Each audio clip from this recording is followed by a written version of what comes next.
So hello, very good morning. मेरा नाम doctor उदय शाह है और मैं साई करुणा मिशन एक ऑर्गेनाइजेशन चलाता हूँ जिसमें 95 से 98 तो मैंने मेडिकल प्रैक्टिस की रामकृष्ण मिशन हॉस्पिटल में। और उसके बाद काफ़ी ऐसे स्पिरिचुअल सब्जेक्ट्स हैं, मेडिकल सब्जेक्ट्स हैं जो एनर्जी लेवल पे हमने रिसर्च करते हुए काफ़ी लोगों को मार्गदर्शन दिया है, डिजीज़ पे, कॉज ऑफ सफरिंग पे। और काफ़ी ऐसी थेरेपीज़ है जो डिफरेंट डिफरेंट हमारे वर्ल्ड में अवेलेबल है, जो हम जानते नहीं हैं लेकिन वो बहुत इफ़ेक्टिव होती है। तो आज हम चर्चा करेंगे उन सारी थेरेपीज़ का, उन सारे रिसर्च का ऑरा के माध्यम से। अब काफ़ी लोगों को तो ये भी नहीं पता कि ऑरा क्या है करके, तो मैं आज आपको पहले डिटेल में बता दूं कि मैंने 99 से ऑरा की रिसर्च स्टार्ट की लंदन में, लिस्टर यूनिवर्सिटी में। वहाँ पे मैंने पीएचडी की और उसमें मुझे एक चीज़ पता चली है कि इंसान जो बीमार पड़ता है उसका फर्स्ट कॉज होता है लो इम्यूनिटी का, हमारी रोग प्रतिकार शक्ति, जिसको हम एक सहज भाषा में कहेंगे, और उसे हम स्पिरिचुअल भाषा में कहते हैं ऑरा, एनर्जी। तो जिसकी रोग प्रतिकार शक्ति कम है, मतलब ऑरा वीक है, वो इंसान बैक्टीरिया, वायरस, पैरासाइट्स को इनवाइट करता है अपनी बॉडी के अंदर। और जहाँ जहाँ पे उसके इमोशनल बैगेजेस होते हैं, जहाँ पे उसके अंदर गिल्ट होता है, डिप्रेशन होता है, सैडनेस, सॉरो होती है, एंजाइटी होती है, फियर होता है, वो बैक्टीरिया, वायरस उसी इमोशंस के साथ जुड़ जाता है और उसके ऑर्गन सिस्टम्स, हार्मोन्स को डिस्टर्ब करता है। और ये मेडिकल साइंस नहीं जानती, बिकॉज मेडिकल साइंस हमारी पैरामीटर पे चलती है। कहीं ना कहीं ब्लड में जो केमिकल इम्बैलेंसेस होते हैं हम उन पे ज़्यादा फोकस करते हैं कि भाई कोलेस्ट्रॉल कितना है, शुगर लेवल कितना है, इलेक्ट्रोलाइट कितना है, लिपिड प्रोफाइल कितना है, रीनल प्रोफाइल कितना है, इसके ऊपर हम ज़्यादा टेस्टिंग करते हैं। और हम मानते हैं कि ये यूनिट्स को हमें नॉर्मल करना है मेडिकल साइंस में। तो हम ऐसी दवाइयाँ, मेडिसिन देते हैं, इंजेक्शंस देते हैं कि जो सिर्फ केमिकल को नॉर्मलाइज करें, बीमारी को क्योर नहीं करता है करके। तो क्योर रिकवरी में बहुत फ़र्क होता है, बिकॉज मेडिकल साइंस में हम रिकवर करते हैं और स्पिरिचुअल साइंस में हम क्योर करते हैं। रिकवर का मतलब है उस यूनिट को वापस लाना, और क्योर का मतलब है उसके जड़ को निकालना, उसके कॉज को निकालना करके। तो कॉज को जानने के लिए हम ऑरा साइंस का इस्तेमाल करते हैं। अब वो होता कैसे, ये मैं आपको बताने की कोशिश करता हूँ कि पहले के ज़माने में लोग बहुत इंट्यूटिव थे। वो जो भी वैद्य शास्त्र थे, आयुर्वेदिक के जो डॉक्टर थे, या जो भी वो लोग ये शास्त्र को जानते थे, वो अपने साइकिक एबिलिटी से ये पहचान लेते थे कि इस इंसान के अंदर वात, पित्त, कफ किस चीज़ के इम्बैलेंसेस हैं, और वो उसी हिसाब से उसे दवाइयाँ देते थे करके, जड़ी बूटियाँ देते थे करके। लेकिन जब ये वेस्टर्न साइंस आया, इन्होंने उस वात, पित्त, कफ को रिप्लेस किया ऑर्गेनिजम्स से, बैक्टीरिया, वायरस, पैरासाइट से, और वो उसी के बेस के आधार पे सब दवाइयाँ बनाना शुरू कर दी है। तो ऑरा क्या करता है, उस ओल्ड कल्चर को या ओल्ड डायग्नोस्टिक टूल को साइंटिफिकली पकड़ लेता है। मतलब जब हम ऑरा साइंस की बात करते हैं तो उस एनर्जी फील्ड की बात करते हैं। एक इंसान के साथ एक छाया होती है, एक ऊर्जा होती है, एक एनर्जी होती है जिसको वो लेते हुए चलता है। कुछ अंदर एनर्जी है जिसको हम सबकॉन्शियस ऑरा कहते हैं, एक बाहर की ऊर्जा होती है जिसको हम कॉन्शियस ऑरा कहते हैं। तो जो वो अंदर की ऑरा लेके चलता है, इसका मतलब वो क्या विचार लेके चलता है, वो क्या भाव लेके चलता है, उसकी तासी कैसी है, उसकी कॉन्स्टिट्यूशन कैसी है, उसका कैरेक्टर कैसा है, उसका नेचर कैसा है, उसका बिहेवियर पैटर्न कैसा है, उसको लेते हुए वो चलता है।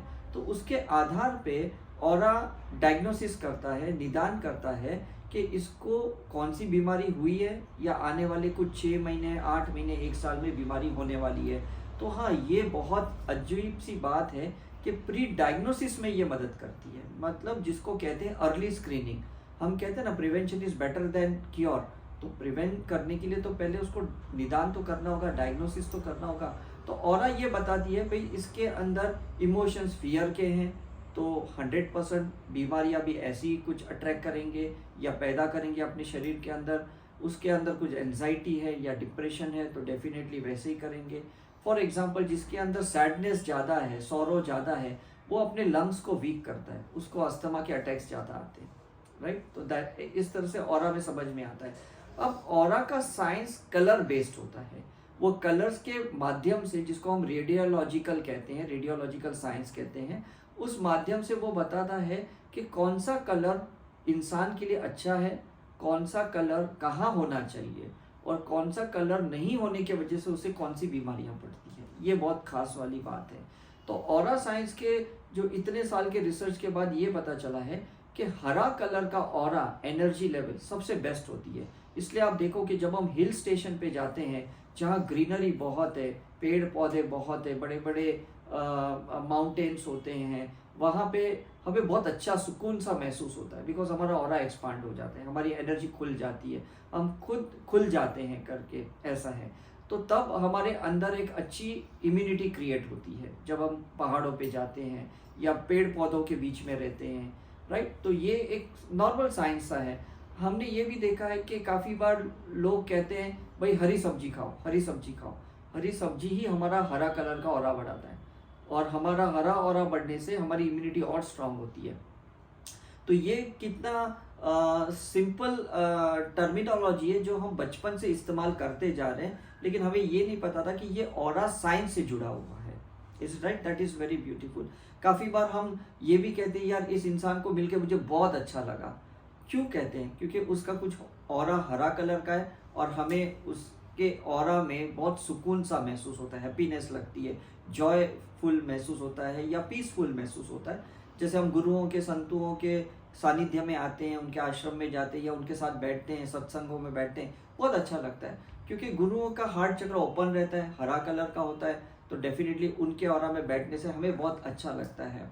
आपने देखा होगा काफ़ी बार ऑपरेशन थिएटर में भी सर्जन हरा कपड़ा पहनते, ग्रीन कपड़ा पहनते हैं।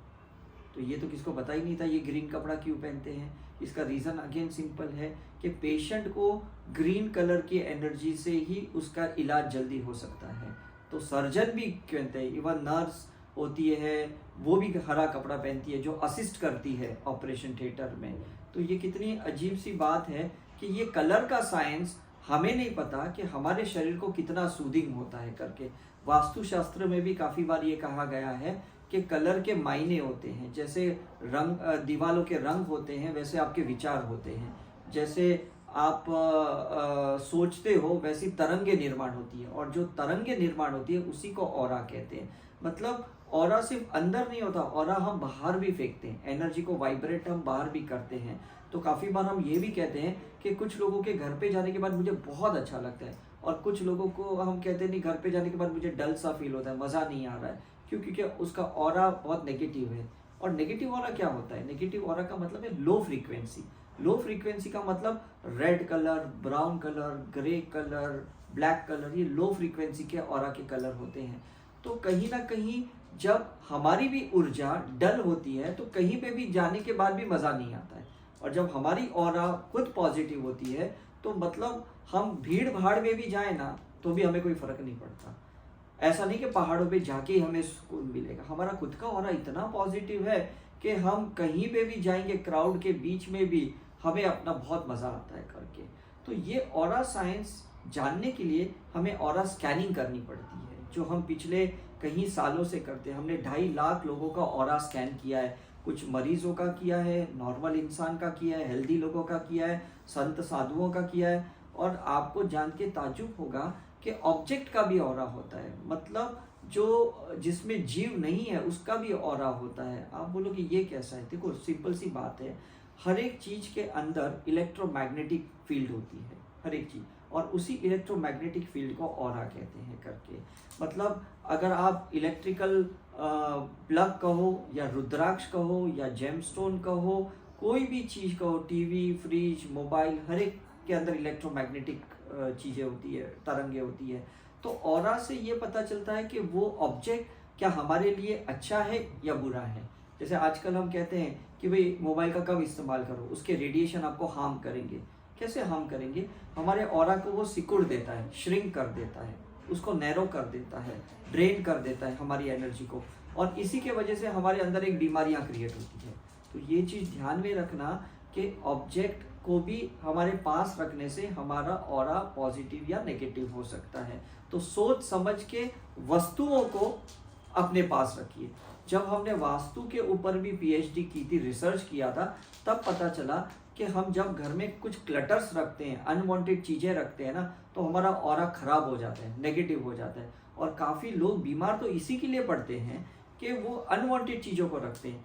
आपने ये देखा होगा कि बच्चों को हम हॉस्पिटल में अलाउड नहीं करते आने के लिए। इसका रीज़न है हॉस्पिटल का ऑरा बहुत नेगेटिव होता है। उस ऑरा में बहुत सारे बैक्टीरिया, वायरस या लो एनर्जीज होती है, क्योंकि काफ़ी लोगों की डेथ होती है, काफ़ी लोग वेंटिलेटर पे होते हैं, काफ़ी लोग इन्फेक्शियस होते हैं। तो ऐसे में बच्चों का ऑरा ट्रांसपेरेंट होता है, सेंसिटिव होता है, ओपन होता है, और वो कहीं ना कहीं उसकी नकारात्मक ऊर्जा को खींच लेते हैं और वो बेचारे खुद परेशान हो जाते हैं। ये तो एक अच्छी बात है कि डॉक्टर्स या नर्स या हॉस्पिटल के जो सदस्य होते हैं वो बहुत ग्रीन ऑरा वाले होते हैं, ओपन हार्टेड वाले होते हैं, इसलिए उन्हें ज़्यादा इन्फेक्शन नहीं होता, वो ज़्यादा अफेक्ट नहीं होते। लेकिन एक लेमैन, वो बेचारा इतना ओपन हार्टेड नहीं होता, तो डेफिनेटली वो विक्टिमाइज्ड हो जाता है अगर वो हॉस्पिटल में ज़्यादा समय बिताता है।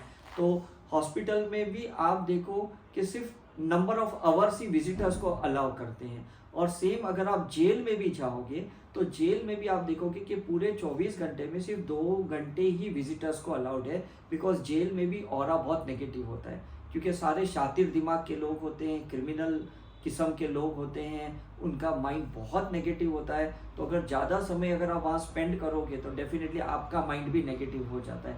कहते हैं ना, कुसंगति का फल, मतलब जैसे ऑरा में आप रहोगे वैसा ही संगत का ऑरा आपके अंदर क्रिएट होता है करके। इसलिए काफ़ी बार हमारे बाबा, बड़े बुजुर्ग कहते हैं कि भाई अच्छी दोस्तियाँ करो, अच्छे लोगों के साथ दोस्ताना करो, बिकॉज कभी कभी संगत के वजह से भी बुरा असर होता है। तो संगत का मतलब है ऑरा का असर। ये एक साइंटिफिक टर्मिनोलॉजी है कि अगर आपके कोई दोस्त अय्याशी वाले हैं तो डेफिनेटली धीरे धीरे आपके अंदर भी वही सारे ऑरा की पार्टिकल्स आ जाएंगी, ऑरा के संस्कार अंदर आ जाएंगे, और धीरे धीरे आप भी वैसे ही अपनाना शुरू करोगे करके। तो ये बहुत इम्पोर्टेंट है कि हमारे आसपास ऑब्जेक्ट कैसे हैं, हमारे पास सब्जेक्ट कैसे हैं, सब्जेक्ट का मतलब इंसान कैसे, हमारे आसपास इर्द गिर्द कैसे हैं। बिकॉज वेस्टर्न साइंस की कैलिफोर्निया साइकोलॉजी ने ये रिसर्च किया है कि लॉ ऑफ अट्रैक्शन भी बनता है हमारे थॉट प्रोसेस से, हमारे इमोशनल फैक्टर से। तो ये भी कहीं ना कहीं ऑरा का ही साइंस है कि जो ऑरा हम आभा मंडल अंदर तैयार करते हैं वैसे ही इर्द गिर्द लोगों को हम आकर्षित करते हैं, अट्रैक्ट करते हैं, और वैसे ही हमारा दिनचर्या जाता है या हमारी लाइफ चलती है करके। तो अगर आपके सकारात्मक विचार हैं तो सकारात्मक लोगों को आकर्षित करोगे, अट्रैक्ट करोगे। आपके सकारात्मक भाव हैं तो सकारात्मक तरीके से आप अट्रैक्ट करोगे। ये साइंस को अगर और डिटेल में समझें तो जो थॉट्स होते हैं वो इलेक्ट्रिकल होते हैं, वो ब्लू ऑरा क्रिएट करते हैं। जो हमारे इमोशंस होते हैं, जो भाव होते हैं, वो मैग्नेटिक ऑरा अट्रैक्ट करते हैं, जिसको हम पिंक कलर की एनर्जी कहते हैं। तो ब्लू और पिंक ये दो एनर्जीज होती है जिसके माध्यम से हम लोगों को अट्रैक्ट करते हैं करके। लेकिन बेस्ट होता है ग्रीन, क्योंकि ग्रीन न्यूट्रल होता है, जिसको हम RBG कहते हैं पहले के ज़माने में। तो रशियन के एक साइंटिस्ट थे जिसको डॉक्टर क्रिलियन कहते हैं, उन्होंने ये पहली बार एक कैमरा बनाया था क्रिलियन का, जिससे उन्होंने RBG का आविष्कार किया। उन्होंने कहा कि किसी भी ऑब्जेक्ट और सब्जेक्ट के साथ RBG जुड़ा होता है, रेड, ब्लू और ब्लैक, ये 3 कलर उसके साथ, ग्रीन, ये 3 कलर उसके साथ जुड़े रहते हैं करके। तो उन्होंने पेड़ पौधों का भी ऑरा किया था, उन्होंने इंसानों का भी ऑरा किया था, उन्होंने थंब का ऑरा किया था एक बंद कमरे में एक कैमरे के जरिए करके। लेकिन उसके बाद डॉक्टर हैरी ओल्डफील्ड लंदन के साइंटिस्ट थे जिन्होंने PIP करके, पॉली कॉन्ट्रास्ट इंटरफियरेंस फोटोग्राफी करके एक सॉफ्टवेयर बनाया, जिसके माध्यम से वो कहीं पे भी हम इंसान का फोटो लेते हैं और उसका हम ऑरा देख सकते हैं। उसके बाद अभी लेटेस्ट BFR करके आया है, बायोफील्ड रीडर करके, तो या बायोफील्ड इमेजिंग, ये ऐसे 2 डिवाइसेस आए हैं। उससे उस माध्यम से पता चलता है कि इंसान का ऑरा कहीं पे भी हम टेस्ट कर सकते हैं, कहीं पे भी उसका चेक कर सकते हैं। मतलब एक मूवमेंट में वो कार ड्राइव करता है, पूजा पाठ कर रहा है, ध्यान कर रहा है, कॉर्पोरेट में मीटिंग कर रहा है, या किसी बिजनेस क्लाइंट के साथ बात कर रहा है, तो उसका ऑरा समझ सकते हैं कि कितना सकारात्मक है या नकारात्मक है। आपको जान के ताज्जुब होगा कि कुछ एयरपोर्ट पे भी ऐसे ऑरा कैमरेस लगे हुए हैं, कुछ ऑपरेशन थिएटर में भी ऑरा कैमरे लगे हुए रहते हैं, जहाँ पे वो इंसान की मनस्थिति चेक करते हैं कि इसकी माइंड की साइकोलॉजी कैसी है करके। जैसे स्विट्जरलैंड के एयरपोर्ट पे भी लगा हुआ है ऑरा का कैमरा। देखते हैं जो भी यात्री पैसेंजर जाते हैं वो शातिर दिमाग के तो नहीं है, कुछ ड्रग्स वगैरह तो लेके नहीं जा रहे हैं या कुछ क्रिमिनल माइंड से तो नहीं जा रहे हैं। इवन ऑपरेशन थिएटर में भी ऑरा के कहीं कैमरे लगे हुए रहते हैं, क्योंकि ये देखने के लिए कि कहीं पाल्पिटेशन बढ़ तो नहीं गया, एंजाइटी बढ़ तो नहीं गई, कहीं ना कहीं वो इंसान टेंशन में तो नहीं चल रहा है। तो फिर वो ऑरा के माध्यम से समझ में आता है कि अब इसका ब्लड प्रेशर या इसका ईसीजी या इसका हार्ट रेट या इसका रेस्पिरेटरी रेट डिस्टर्ब होने वाला है। तो ऑरा में पहले पता चलता है और बाकी के जो हमारे मेडिकल गैजेट्स होते हैं, इक्विपमेंट्स होते हैं, उसमें बाद में पता चलता है। बिकॉज एनर्जी जो होती है वो 30% फंक्शनल डिस्टर्बेंस बताती है, और हमारे मेडिकल साइंस के जो इन्वेस्टिगेशन होते हैं वो पैथोलॉजिकल इन्वेस्टिगेशन होती है, जो वो बाद में बताती है बीमार होने के बाद। तो हमें तो चीज़ें बीमार होने से पहले पकड़नी होती है, बाद में तो कोई भी चीज़ें पकड़ सकती है। इसलिए काफ़ी बार हम देखते हैं कि कैंसर जब पता चलता है तो लार्ज स्टेज में या थर्ड स्टेज में पता चलता है, तो उसका कोई इलाज नहीं होता है। लेकिन जब हम ऑरा करते हैं किसी का, तो हमें पहले ही पता होता है कि ये फर्स्ट स्टेज पे है या इसको बहुत जल्दी फ्यूचर में कैंसर होने वाला है, तो आप उसको पहले से ही प्रिवेंट कर सकते हैं। तो ये तो डायग्नोस्टिक टूल हो गया, ये तो एक डायग्नोसिस की बात हो गई। अब मैं सेकेंड एस्पेक्ट ऑरा का बताता हूँ कि ऑरा थेरापेटिक्स में भी काम आता है। थेरापेटिक्स का मतलब है कि इस इंसान का जो कॉज डायग्नोसिस हुआ है उसके लिए कौन सी थेरेपी बेटर है, acupressure, nature cure, homeopathy, Ayurvedic, या उसको मसाज देना है, मैग्नेट थेरेपी करनी है, हीलिंग करनी है, या मेडिटेशन करना है, योगा करना है, और कौन से लेवल का करना है, अल्फा लेवल का, बीटा लेवल का, थीटा लेवल का, डेल्टा लेवल का, ये भी हम ऑरा के माध्यम से जान सकते हैं। मतलब जैसे हम मेडिकल साइंस में ये जान सकते हैं कि इसको कौन सा बैक्टीरिया का इन्फेक्शन है, उसी हिसाब से हम उसको एंटीबायोटिक देते हैं, तो वो डायरेक्ट उसी पे काम करता है। तो ऑरा में भी ये पता चलता है कि ये बंदा अभी बीटा स्टेज में है तो इसको अल्फा की ट्रीटमेंट ज़रूरत है, ये अल्फा में है तो इसको थीटा की ज़रूरत है, एक लेवल आगे की ज़रूरत है, तब जाके वो उसको ठीक कर पाएगा। तो ये थेरापेटिक यूज़ हुआ। दूसरी बात है कि हम before, during and after aura की कंपैरिजन कर सकते हैं। मतलब जब उसकी कोई ट्रीटमेंट चल रही है तो हम ये देख सकते हैं कि सही में उसको ये ट्रीटमेंट काम में आ रही है कि नहीं आ रही है। ऐसा नहीं कि चलो 3 महीने 6 महीने हम ट्राई करते हैं, उसके बाद पता चलेगा कि इसको फ़ायदा हो रहा है या नहीं हो रहा है। अगर आप 2 दिन के बाद भी ऑरा करोगे तो भी आपको पता चल जाएगा कि हाँ, ये ट्रीटमेंट इसको सही में बहुत अंदर से फ़ायदा दे रही है। इसका जो रेड कलर का ऑरा था अब धीरे धीरे पिंक हो रहा है, अब धीरे धीरे ग्रीन हो रहा है, अब धीरे धीरे वाइट हो रहा है। इसका मतलब ये थेरेपी इसको काम में आ रही है, तो हम उस थेरेपी को कंटिन्यू कर सकते हैं। जहाँ हमें लगता है कि नहीं, इसके 2-3 दिन के ट्रीटमेंट के बाद भी ऑरा में बिल्कुल चेंज नहीं आया, तो हम उसकी थेरेपी भी चेंज कर सकते हैं। मतलब हम अंधेरे में तीर छोड़ने वाला काम ही बंद कर देंगे। हम कहीं पे एक्सपेरिमेंट पेशेंटों के ऊपर नहीं करेंगे, क्लाइंट के ऊपर नहीं करेंगे, हम एकदम श्योर शॉर्टली उसी का इलाज करेंगे कि भाई ये बंदे को बहुत काम में आ रहा है। जैसे मान लीजिए कि कोई एक ज्योतिष कहता है कि ये इंसान मांगलिक है इसलिए इसकी शादी लेट होगी करके, तो हम उसको जेम स्टोन पहना के भी देख सकते हैं इसके ऑरा में क्या चेंज है, उसको गणेश का मंत्र चैंट करने को भी बोल सकते हैं और देख सकते हैं कि अब इसके ऑरा में क्या चेंज आया। अगर चेंज आया है मतलब इसका मांगलिक इफेक्ट कम हो रहा है, तो डेफिनेटली उसकी लाइफ बहुत प्रोग्रेसिव हो जाएगी। तो जो हमारे चीज़ें अटकती हैं कहीं ना कहीं रिश्तों में या बिजनेस में या फाइनेंस में, कहीं ना कहीं ऑरा के माध्यम से हमें बहुत अच्छे से पता चल सकता है ये क्यों अटक रहे हैं। मतलब कहाँ पे हमें कोई कार्मिक दोष बीच में आ रहा है, या कहीं पे हमारे अपने थॉट, विचार, बिलीफ, परसेप्शन, इल्यूजन्स ये बीच में आ रहे हैं, या हमारे ऊपर कोई एक एक्सटर्नल एनर्जी का कोई इन्फ्लुएंस है। जैसे काफ़ी लोग कहते हैं भाई मुझे लगता है कोई मेरे ऊपर काला जादू कर रहा है, तो ये भी ऑरा के माध्यम से पता चलता है कि सही में कोई एक्सटर्नल एनर्जी का इन्फ्लुएंस तो नहीं है। हालांकि हम as a doctor medical science ये चीज़ें नहीं मानते कि बाहर से कोई एनर्जी आप पे असर कर सकती है, लेकिन ऑरा के रिसर्च के बाद ये भी पता चला है कि इंसान के अंदर अगर डर है, इनसिक्योरिटी, फियर है, तो वो बाहर की एनर्जी को भी अट्रैक्ट करेगा। तो ऐसा नहीं है कि हर इंसान अफेक्ट होगा।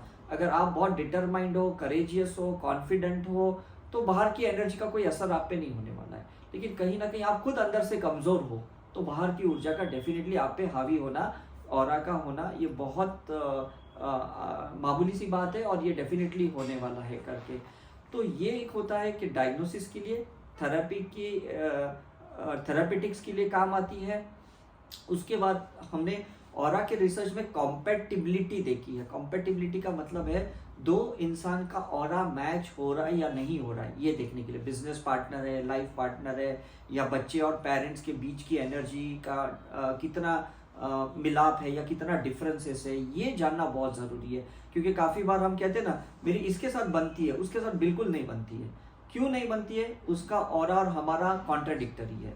और किसके साथ बनती है? जिसका हमारा उनका ऑरा रेजोनेंस है, हम दोनों की एनर्जी बहुत अच्छी मिलती है करके। तो जहाँ ऑरा नहीं मिलता है, हमें कुछ तो ऐसी स्पिरिचुअल एक्टिविटी करनी पड़ेगी जहाँ पे हमें ऑरा मैच करना पड़ेगा। कहीं ना कहीं हमारे माइंड की रिप्रोग्रामिंग करनी पड़ेगी, कहीं ना कहीं हमारे ब्रेन का रिफ्रेमिंग करना पड़ेगा, ताकि हमें अपने लाइफ पार्टनर के साथ अच्छे मैचिंग हो, या अपने बच्चों के साथ अच्छी मैचिंग हो, या mother in law sister in law के साथ भी हमारे अच्छे मिलाप हो करके, उसके लिए हमें ये चेंजेस करने पड़ेंगे। खास बात ये है कि इंसान झगड़ता है, लड़ता है, और उसे यही नहीं पता होता कि उसका खुद का ऑरा बिगड़ा हुआ है, और नॉर्मली वो बाहर किसी इंसान को ब्लेम करता है कि मेरी लाइफ जो खराब है वो किसी और के वजह से खराब है।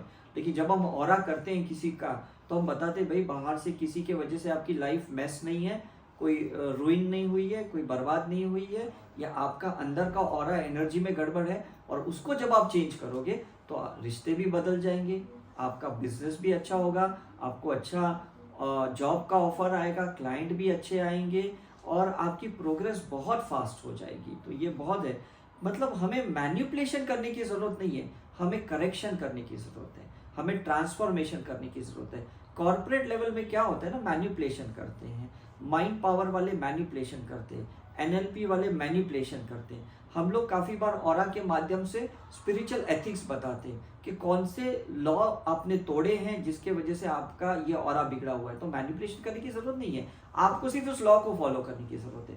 लॉ किस चीज़ के हैं? लॉ कोर्ट कचहरी की बात नहीं कर रहा हूँ मैं, लॉ ऑफ नेचर की बात कर रहा हूँ, लॉ ऑफ यूनिवर्स की बात कर रहा हूँ, लॉ ऑफ गॉड की बात कर रहा हूँ, लॉ ऑफ ह्यूमैनिटी की बात कर रहा हूँ। जहाँ पे आप अगर नीति से चलते हो, नियति से चलते हो, उस लॉ की बात करता हूँ। जहाँ पे आप अनकंडीशनल लव के साथ चलते हो, वो लॉ की बात कर रहा हूँ। और जब उस नियम से चलोगे तो डेफिनेटली कहीं ना कहीं यूनिवर्स आपको हेल्प करेगा और आपका प्रोग्रेस होगा।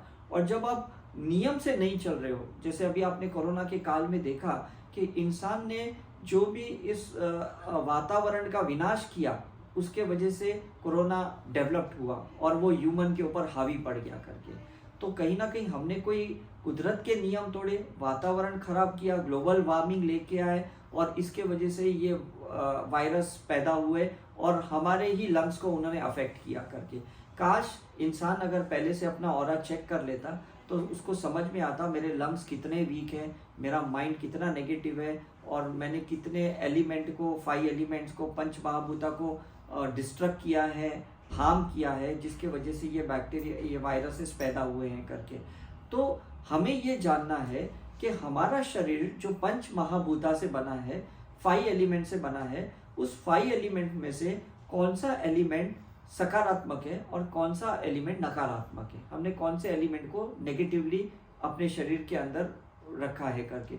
और जब आप उसकी करेक्शन करोगे तो डेफिनेटली आपकी लाइफ बहुत सूदिंग हो जाएगी और आपकी लाइफ बहुत प्रोग्रेसिव हो जाएगी, राइट। जैसे काफ़ी लोग हैं ना, पानी कम पीते हैं तो उसका वाटर एलिमेंट कहीं ना कहीं कमज़ोर है, और शरीर 78% वाटर से बना हुआ है। तो आप सोचिए अगर इंसान के अंदर पानी कम है या उसके इमोशनल नेगेटिव है, तो वो इमोशंस 78% वाटर में मर्ज हो जाते हैं और उसकी ब्लड केमिस्ट्री को बिगाड़ देते हैं, उसके कहीं ना कहीं कोलेस्ट्रॉल को बिगाड़ते हैं, कभी शुगर लेवल को बिगाड़ते हैं, कभी थायराइड लेवल को बिगाड़ते हैं।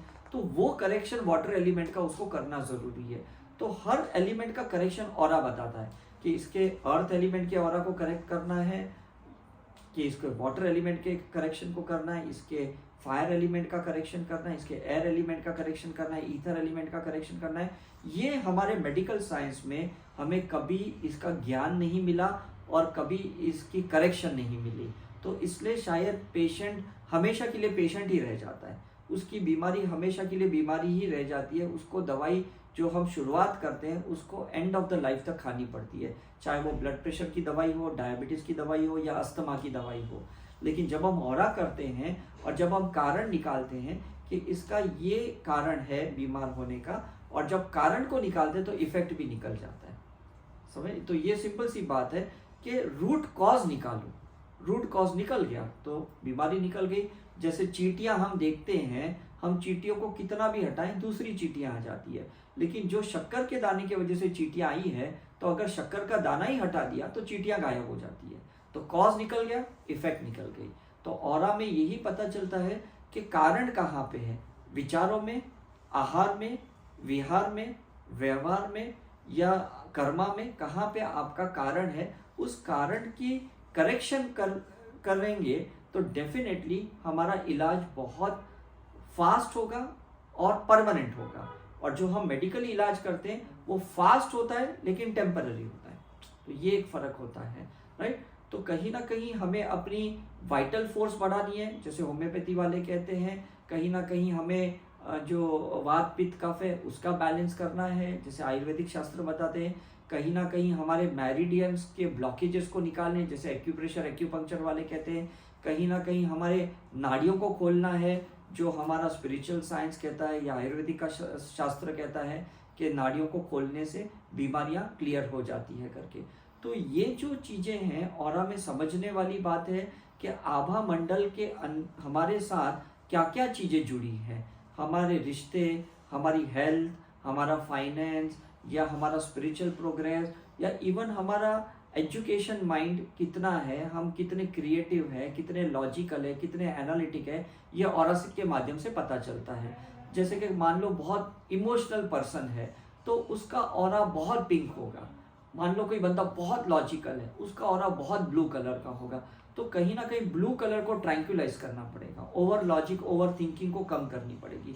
कहीं ना कहीं ज़्यादा इमोशनल है तो उसके कहीं ना कहीं चंद्र नाड़ी बहुत एक्टिवेटेड है, तो उस चंद्र नाड़ी को कहीं ना कहीं कम करनी पड़ेगी ताकि वो एक लिमिटेड इमोशंस के साथ चले। ज़्यादा इमोशंस के साथ इंसान डिप्रेशन में जाता है, सुसाइडल टेंडेंसी भी क्रिएट होती है। तो ये चीज़ें जानना ज़रूरी है कि कलर कौन सा है, इंटेंसिटी कितनी है और वो कब से क्रिएट किए गई है, तो ये बहुत जानना जरूरी है करके। तो जैसे जैसे हम उसका विस्तार में उसका अभ्यास करते हैं, रिसर्च करते हैं, तब हम इंसान को उसका अपना परिचय देते हैं जो इंसान खुद नहीं जान पाता है, जिसको हम प्रोसेस कहते हैं सेल्फ रियलाइजेशन प्रोसेस, जो शायद महावीर ने, बुद्धा ने मेडिटेशन में अपने ऑरा को, आभा मंडल को जानते हुए जाति स्मरण का प्रोसीजर किया था। यही इंसान को ऑरा के माध्यम से हम उसको बताते हैं कि आप कहाँ पे हो, वेयर डू यू स्टैंड, आपके अंदर क्या सोच चल रही है, आपके डिज़ायर्स क्या है, आपके गोल्स क्या हैं और आपके कर्मा क्या हैं। क्या कर्मा और गोल्स दोनों मैच होते हैं या कॉन्ट्राडिक्टरी हैं। हमारी इच्छा कुछ अलग है और कर्मा कुछ अलग है, तो इसलिए कहीं ना कहीं हम लाइफ में परेशान हैं।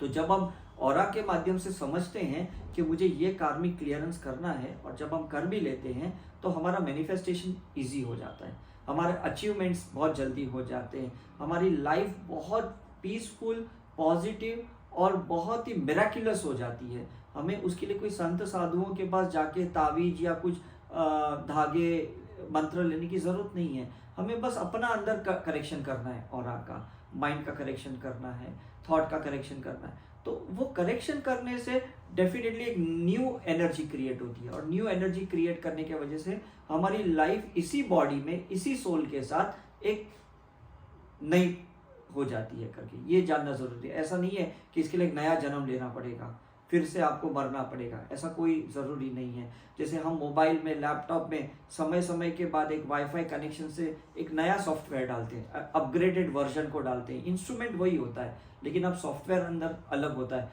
तो काफ़ी चीज़ें जो नहीं खुलती थी, जैसे कोई वीडियो नहीं खुलती थी, इमेज नहीं खुलती थी, अब वो खुल जाएगी क्योंकि अब एक अपडेटेड वर्जन का सॉफ्टवेयर आ गया है। तो हम ही अपना अंदर का अपडेटेड वर्जन का ऑरा क्रिएट करेंगे, न्यू एनर्जी क्रिएट करेंगे। और आप देखते हो कि इस दुनिया में लोग नए नए चीज़ों की खोज करते हैं कि नया मोबाइल कौन सा आया है, नए कपड़े कौन से आए, नई ज्वेलरी कौन सी आई, नई डिज़ाइनें कौन सी आई। तो जब आपका ऑरा भी कुछ नया होगा तो आपकी वैल्यू बनी रहेगी। अगर आपका ऑरा पुराना है या स्टैग्नेंट है या स्टक है या कंस्ट्रिक्टेड है, लो ऑरा है, तो आपकी मार्केट में कोई वैल्यू कभी रहेगी नहीं। आपको जॉब भी नहीं मिलेगी, आपको बिजनेस भी अच्छा नहीं होगा, आपके रिलेशंस भी ब्रेकअप होते जाएंगे और आपको पता भी नहीं चलेगा कि यह आपके नेगेटिव ऑरा के वजह से या लो एनर्जी के वजह से हो रहा है। तो हर बार हमें इस समाज के साथ, उसकी नीड के साथ हमें सप्लाई करना पड़ेगा, और सप्लाई करने के लिए हमारे ऑरा के पीरियडिकली करेक्शन करने बहुत बहुत ज़रूरी है।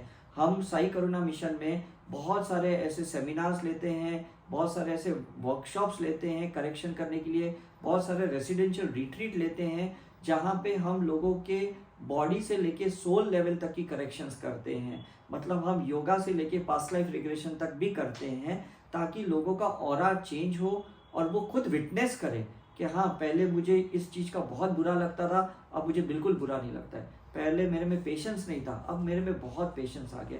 पहले मैं बिल्कुल शांति से नहीं बैठ पाता था, अब तो मैं घंटों तक शांति से बैठ सकता हूँ। ये ऑरा का बदलाव के वजह से है, लेकिन उसके लिए कहीं ना कहीं अपने आप को एक सेल्फ ऑब्जर्वेशन में डालना होगा।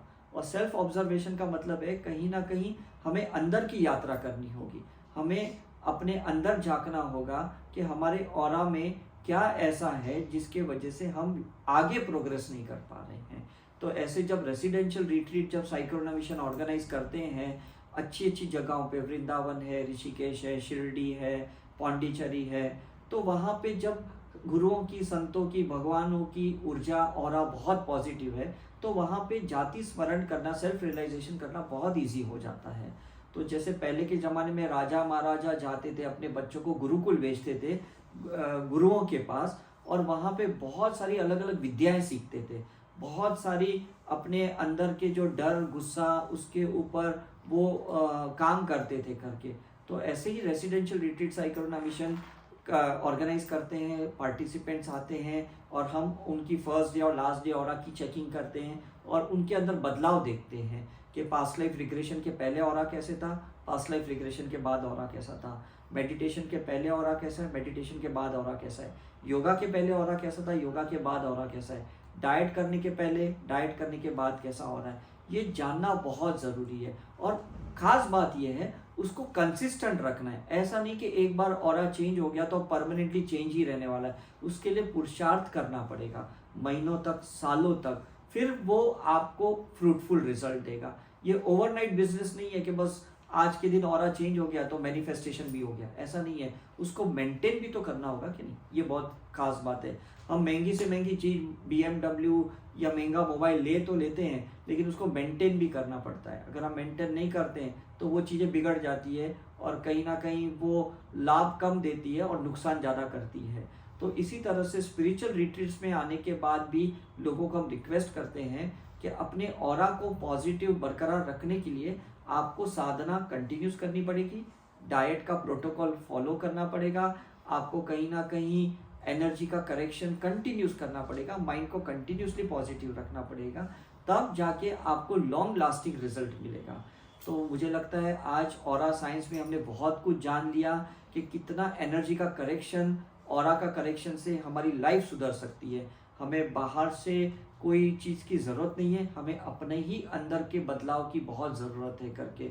और जैसे जैसे हम एक पॉज देते हैं अपनी लाइफ में, तो कहीं ना कहीं ये पॉज अपने ऑरा की स्टडी करने में हमें मदद करती है कि हम क्या एनर्जी कैरी कर रहे हैं और हम आज प्रेजेंट में क्या एनर्जी कैरी कर रहे हैं, तो आने वाला भविष्य हमारा कैसा होगा, ये हमको जानने में बहुत उसकी मदद मिलेगी। तो thanks to all the scientist जिन्होंने ये ऑरा का साइंस का आविष्कार किया और जिसके माध्यम से आज हम लोगों को गाइड कर पा रहे हैं और लोगों की करेक्शंस कर पा रहे हैं और लोगों की लाइफ चेंज हो रही है करके। तो हम यही रिक्वेस्ट आप सभी लोगों से कहेंगे कि चलिए आइए हम भी एक ऑरा की चेकिंग करें, स्कैनिंग करें और ये जांच करें कि हम कहाँ खड़े हैं, आज हमारी एनर्जी क्या बोलती है, हमारी छाया कैसी है, हम क्या ऊर्जा लेके पैदा हुए और क्या ऊर्जा लेके चल रहे हैं और आने वाले दिनों में हमारी ऊर्जा कैसी होनी चाहिए, ये हमें जानना बहुत ज़रूरी है। और हमारे साई करुणा मिशन में आप जुड़ सकते हैं इस ऑरा रिसर्च के लिए। Thank you very much, God bless you and best of luck.